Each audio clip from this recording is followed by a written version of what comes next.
Hi folks, my name is Arielle Simon and I'm the horticulturist for the village of Key Biscayne. I'm interrupting my own not so regularly scheduled programming to share an important update with you. Atlantic hurricane season begins on June 1st. Here are some tips for how to make your landscaping more hurricane resistant so it's less likely to suffer major damage during a storm. Tip number 1, plant the right tree in the right place. A tree that is most likely to survive storms is compact with a low center of gravity, a strong sturdy trunk, and a deep symmetrical root system. A great example is our native live oak. Any tree is more susceptible to toppling during a storm if it suffers from construction damage to roots, poor growing conditions, small root zones, and disease or insect problems.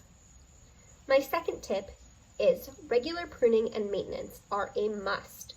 Consult a certified arborist. Correct pruning is the most important part of helping trees survive hurricanes. Train young trees so they develop a sturdy, well-spaced framework of healthy branches along a dominant trunk. Assess trees for branches that are dying, damaged, or weakly connected to the trunk. Regular pruning has several benefits. It promotes healthy growth, removes dead, dying, or diseased limbs, and can reshape the tree to be more resistant to wind damage.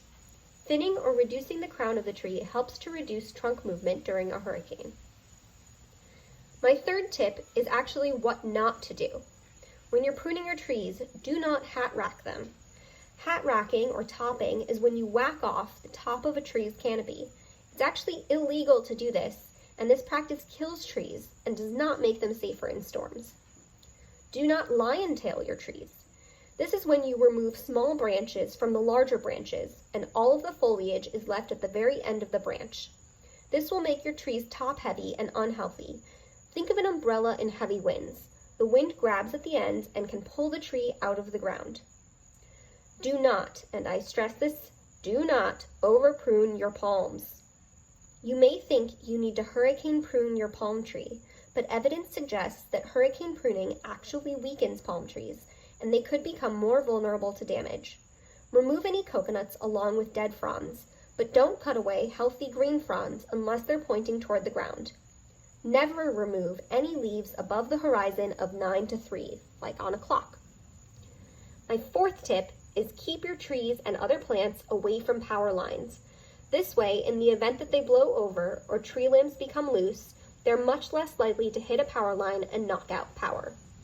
And lastly, check your irrigation system. Make sure that your irrigation system is watering efficiently. Miami-Dade County has permanent water restrictions and strict irrigation guidelines. You are only allowed to irrigate 2 to 3 times a week and never between the hours of 10 a.m. and 4 p.m.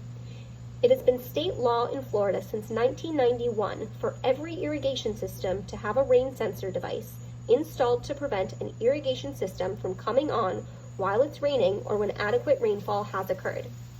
Rain shutoff devices are readily available, inexpensive, and easily installed. A rain sensor that will shut down your system if sufficient moisture is detected also helps you water efficiently. And lastly, turn your irrigation system completely off before a storm hits. I hope these tips help you weather any future storms, and I look forward to seeing all of your healthy and intact landscapes at the end of hurricane season.